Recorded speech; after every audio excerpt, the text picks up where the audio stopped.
House of Representatives pushes for police equipment. Reps want public officers exempted from police withdrawal. And House demands release of 30 billion naira for social investment program.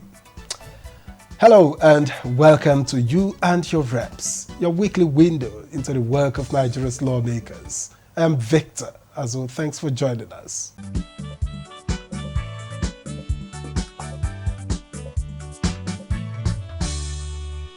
The House of Representatives is calling for the urgent procurement of modern security equipment to strengthen the Nigeria Police Force following the nationwide emergency declaration by President Bola Tinubu. Lawmakers say the move is crucial to boosting the capacity of the police to respond effectively to rising security threats across the country. The security emergency declared by the president naturally comes with expectations for results, and lawmakers harp on the need for deployment of state-of-the-art security equipment to boost the capacity of the Nigeria Police Force at combating security threats. The House has asked the Nigeria Police Trust Fund to come up with a comprehensive plan to upgrade and deploy critical equipment across police divisions and security formations nationwide, urging the Federal Ministry of Finance to expedite the procurement processes, including tenders, vendors evaluation, contract awards, and procurement of vehicles, surveillance and communication equipment, prioritize distribution of equipment and logistics assets to high-risk and conflict-prone zones identified in the Security Emergency Declaration. On the alleged removal of computer science and some foundational subjects from the revised secondary school curriculum,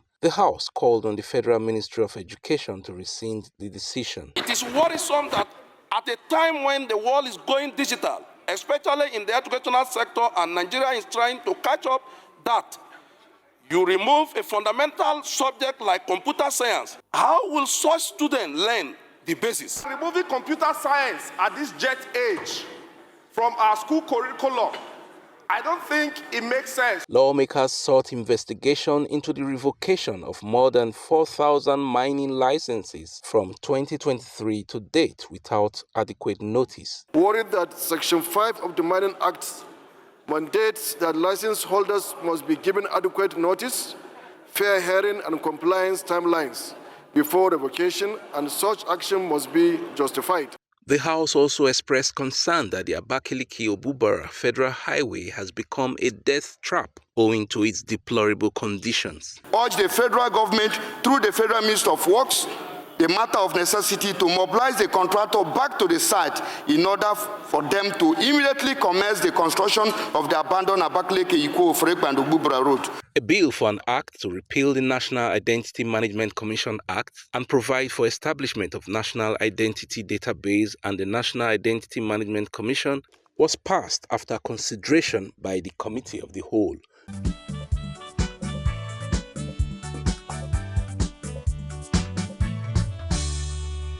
The House of Representatives is appealing to the presidency to exclude serving public officers from the directive withdrawing police personnel from VIP protection duties.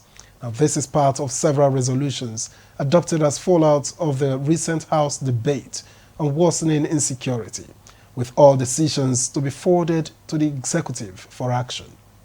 Some of the resolutions include placing all security expenditure on first-line charge, security coverage for schools and worship centers, and the establishment of a special court to try cases of terrorism, banditry, and kidnapping. The House also advocates prohibition of ransom payments, reactivation and upgrade of all public CCTV systems, and establishment of new police and defense formations in volatile regions. On VIP protection, lawmakers harped on the vulnerability of serving public officers. Those who are protecting our justice system shouldn't be so exposed that they will be silenced before delivering the justice for which we selected them to work for the nation.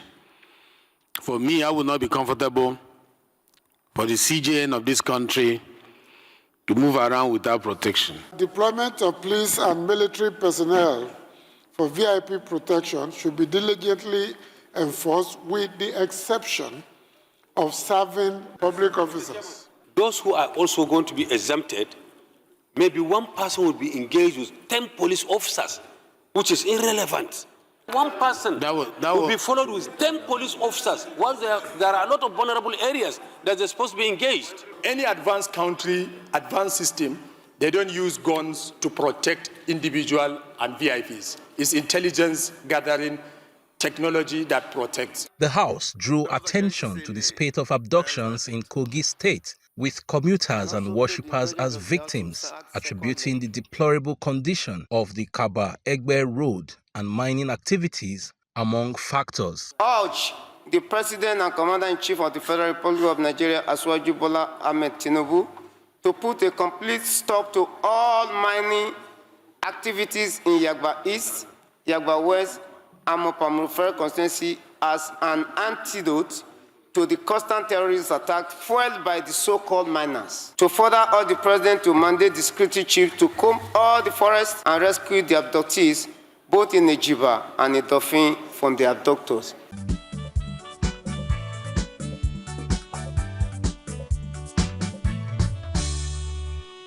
Elsewhere, the House of Representatives is pressing for the remittance of over 30 billion naira to the National Social Investment Program Agency to enable it carry out its mandate. Lawmakers also set up an ad hoc committee to trace the funds, which they say were recovered following a presidential probe by anti-graft agencies.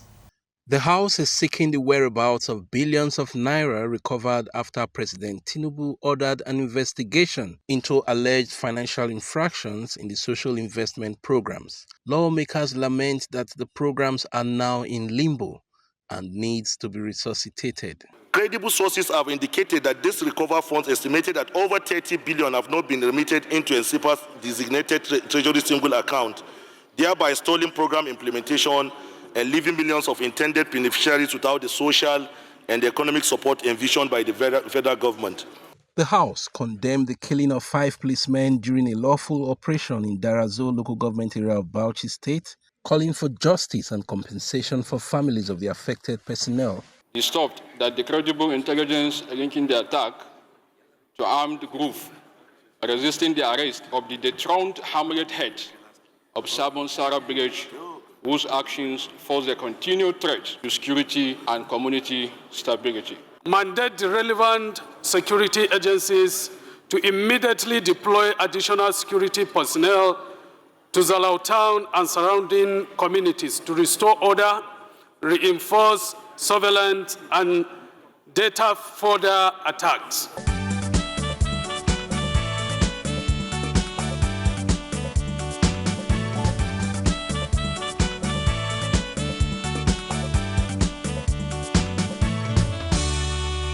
And at the close of plenary week, we caught up with the member representing Enugu East, issues of federal constituency, Professor Paul Nnamchi, for his take on the shared position of the House on Nigeria's security situation.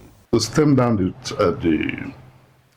tide of continual violence in the country, set up also a policy that will align all the security agencies into one philosophy.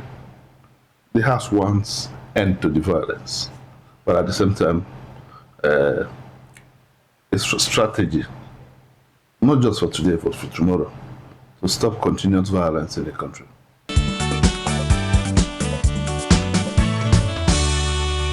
Professionalization of security institutions. One will be the building of the traditional systems, so that the traditional institution will have a role to play, because these part of the reasons why there's this security institution is breakdown in community efforts. There's no community relationship. People don't respect elders again, and also you would also know that this is poverty and insecurity feed themselves. It's a closed loop. But there's no lack of economic system, economic well-being, there will be insecurity. And you would also know that largely from people from the age of 18 to 35, half of them are either unemployed or underemployed. This is a very big pool for insecurity and also violence to continue. Also, most importantly, it's for the state, trust between the states and the citizens. And the House of Rep has also made it a point of duty to x-ray what they do in the media so that people will see the effort they make to make sure that the country moves forward.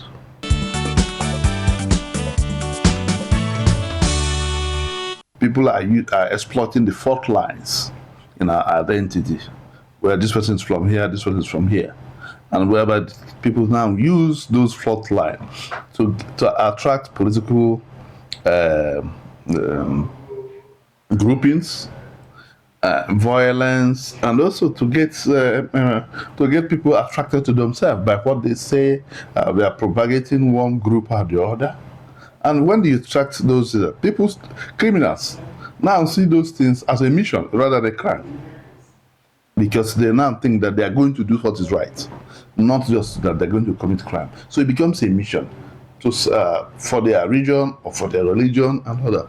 These are part of the things that have been exploited. So there's need also to collaborate the various religious groups to know that all of them should be geared towards doing what is good.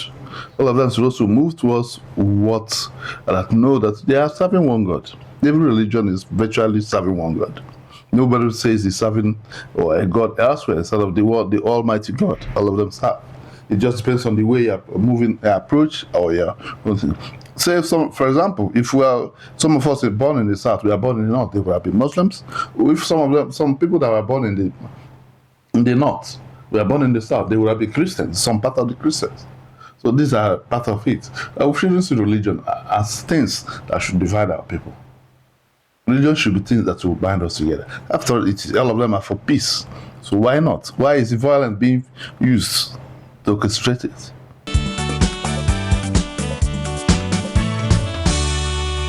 It's a wrapped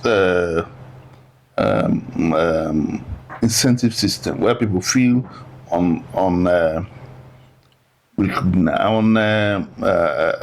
not belonging to where they're supposed to be, where people feel that they are not really taking into consideration the systems, where you see that things are not really working, where you see the lack of federal presence and the lot more. That's what is failing it. People have to look for job. They have to leave their region to look for job elsewhere because they want federal job. And also this is also for economic deprivation. We also want where most of the people in the Southeast want to have the same equal opportunity that others have.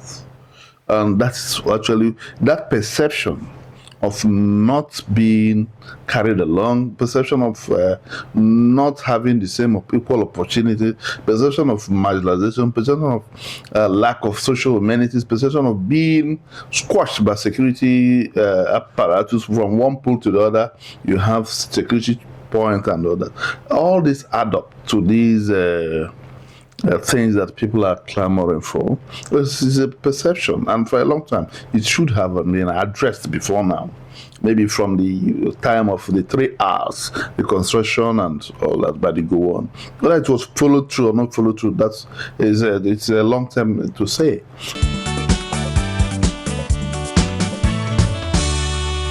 I'm not part of the Constitutional Amendment Committee, but it is what we're doing now and what we're also voting for, to bring one, to streamline it into one state, that others will also now that will now vote and lobby others to also join us to balance things, to have equity, to have equality of representation, and also to show that others will have empathy, and that will show love to one another. That the country is, which when all of us have empathy, feel equality, fully equal, then the society will be a better place to be. Or rather, Nigeria will be a better place for all of us to be. I also feel that it is better for us to be together because of this thing. If all what is good for the goose is also good for the gender. For a long time, part of the deprivation is lack of federal amenities. And today, the federal government has graciously given us a University of Agriculture, which I'm also moving for it to pass to the University of Agriculture, Innovation and Development. I've just put that bill so that it can be expanded. So that's where people can get work. That's where we want to advance innovation in agriculture and in all other fields. Our people are very industrious, very artistic, very creative, And I'm sure that the sustainable development goals will be achieved when we have such things in our area, because they are well-to-do, thoughtful, and also engaging in whatever they do. And I'm very, very sure their entrepreneuring is in their DNA of the Southeasterner. And I'm sure everybody knows about that. And I'm very, very convinced that once the enabling environment is there, like the president said, the Taiwan of Africa will emerge in the Southeast.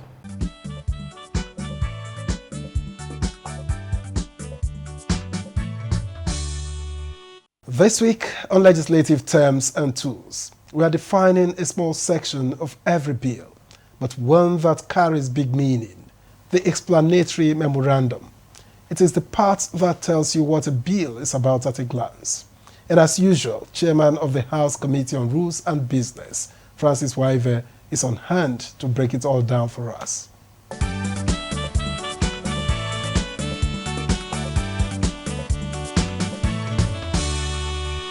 Yeah, the explanatory memorandum is part of the law itself that kind of explains, gives a background view of what the piece of legislation is all about. So when you are making law and you, at the back of it or the bottom of it, this explanatory memorandum goes on to say the purpose of this is this, to cure this, to cure that, to do this, to do that.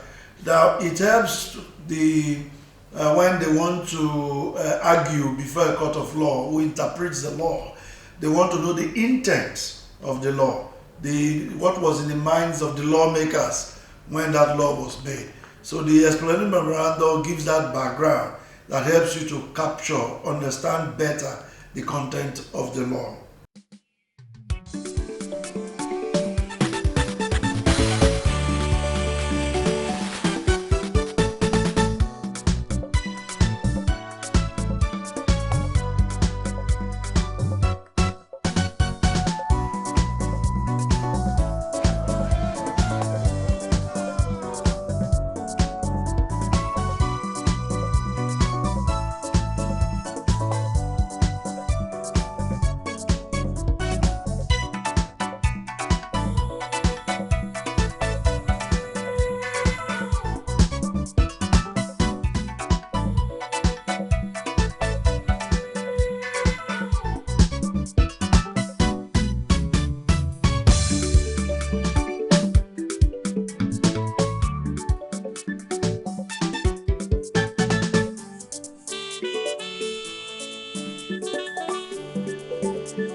This week on the committee segment, the spotlight turns to police affairs in the wake of President Tinubu's declaration of a state of emergency on security. We speak with the chairman of the House Committee on Police Affairs, Abubakar Maki Yalleman, who represents Malam Maduri, Kaugama Federal Constituency of Jigawa State, on what the emergency declaration means for policing operations and public safety across the country.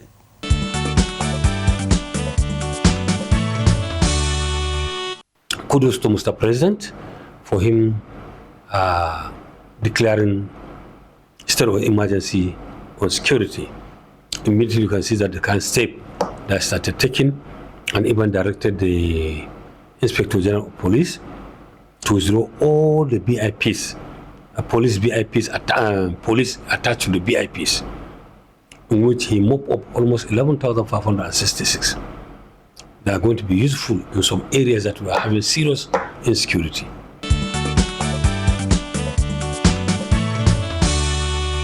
We finished deliberating. We have consolidated a report in which, if you could recall vividly, there was a time that I even raised up and talked particularly item 15, where the chairman and the deputy speaker who chaired the committee of the whole deliberated on the outcome of our discussion on the security issues, that the pronunciation of Mr. President directing the Inspector General of Police to withdraw all police attached to VIPs. I said we should be specific, in which you can understand both me and him. He's saying that members are not VIPs. I say in a layman's perspective, members, or even those who are not even close to being members, they are VIPs. Because who are following, the police officers, who are they following? We the politicians, myself inclusive. So you understand. So pulling them out is to secure and protect the image of the nation. Because all what we are discussing, there are issues of internal insecurity. And internal insecurity is suddenly the schedule of police. But we are not given that opportunity. But I really appreciate Mr. President trying to bring a new reform to police, encouraging the Inspector General of Police already, in which he started, but his handicap, in which during our sitting, I mentioned them, financial. If you can finance our police, they can do wonders for you. We have police officers who are well trained. They need motivation and encouragement. The environment they are living must be an environment that will encourage you to stay and be there. But for the past years, police have been neglected. I'm telling you, this kind of reform, the Inspector General of Police came up with it and accepted by Mr. President. God willing, I'm congratulating the current police officers in advance.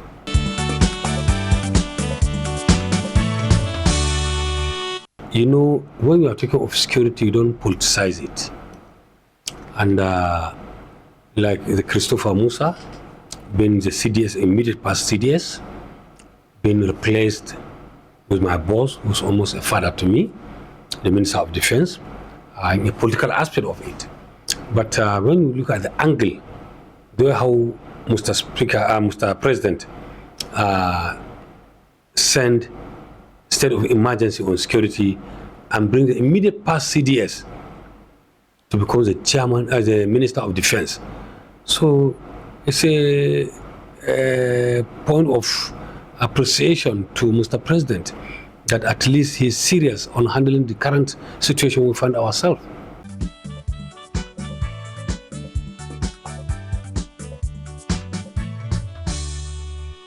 And that's you and your reps for this week. I'm Victor Azo. Thank you for watching. See you next time.